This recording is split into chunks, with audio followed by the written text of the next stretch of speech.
स्वामी, स्वामी, तनिक बाहर आए, देखें। एक दुर्बल गाय न जाने कहां से हमारे आश्रम में आ गई है। हमें उसकी सहायता सेवा करनी चाहिए। अरे ये क्या हो गया?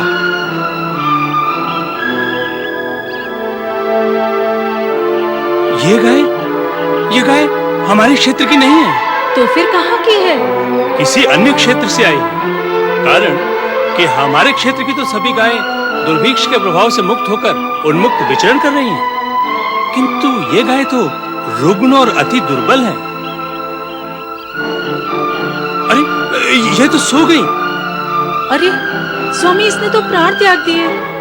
अरे तो घोर अनिष्ट हो गया। अब क्या होगा? गौ माता, मैंने क्या अपराध किया था जो आपने मेरे आंगन में आकर प्राण त्याग दिए? अरे गाय ने तो प्राण त्याग दिए। गाय ने प्राण त्याग दिए अथवा उसके प्राण हर लिए गए? प्राण हर लिए? किसने? और कौन था यहाँ? कौन हरेगा इसके प्राण? ये आप क्या कह रहे हैं? जो कुछ भी कहें भली भांति विचार कर कहें।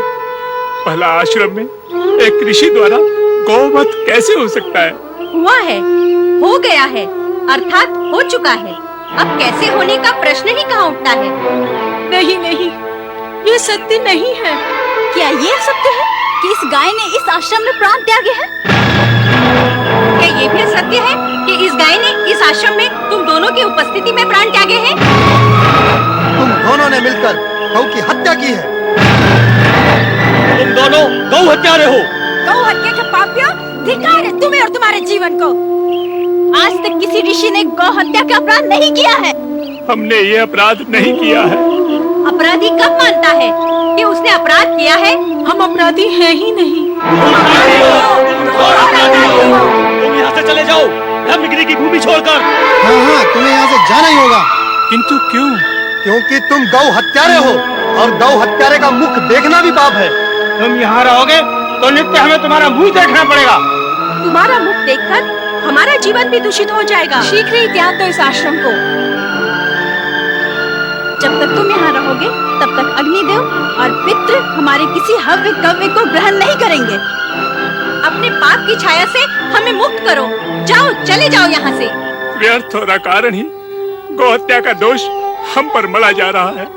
न जाने यह दुर्बल गाय कहां से यहाँ आ गई। हम इसकी सेवा करें इससे पहले ही। बस बस, अधिक कुछ कहने की आवश्यकता नहीं है। यदि तुम दोनों ने शीघ्र इस आश्रम का त्याग नहीं किया तो हम सह्याद्री क्षेत्र के सभी ऋषिकुलों को एकत्रित कर तुम्हारे इस गौ हत्या के पाप को उनके सम्मुख रखेंगे। ऐसा अनर्थ करना क्यों चाहते हो? क्योंकि तुम गौ हत्यारे हो। स्वामी, ये अचानक कैसी विपदा आ पड़ी हम पर। विधाता जब विपरीत होते हैं तो ऐसी दुर्घटनाएं घटती हैं देवी। सब समय की बलिहारी है।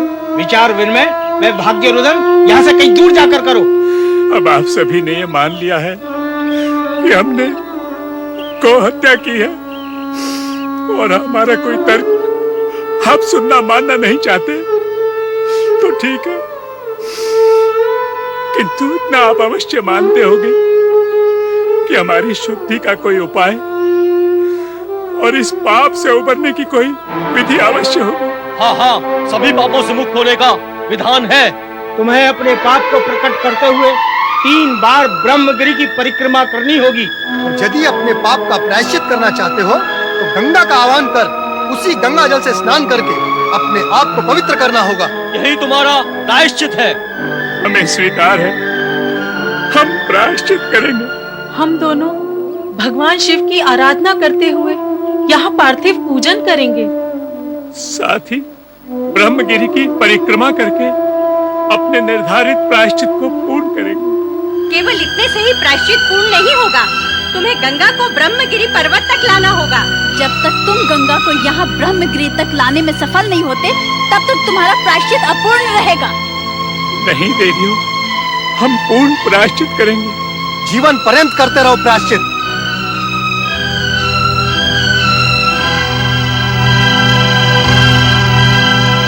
ऋषि तथा ऋषि पत्नियों द्वारा प्रताड़ित गौतम एवं अहिल्या ने गौ हत्या के पाप का प्रायश्चित करना स्वीकार कर लिया।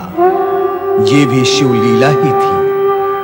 शिव जी अपने भक्तों की कठिन से कठिन परीक्षा लेते हैं, किंतु जो दृढ़ निश्चय और प्रगाढ़ भक्ति में विश्वास रखते हैं, केवल वे भक्त ही परीक्षा रूपी सागर को पार कर सकते हैं। कल्याणकारी शिव निश्चित ही ऐसे भक्तों का कल्याण कर उन्हें आशीर्वाद देकर उनकी हर कामना को पूर्ण करते हैं। ऐसे कल्याणकारी शिव के चरणों में बारंबार प्रणाम। ओम नमः शिवाय, ओम नमः शिवाय, ओम नमः शिवाय, ओम नमः शिवाय।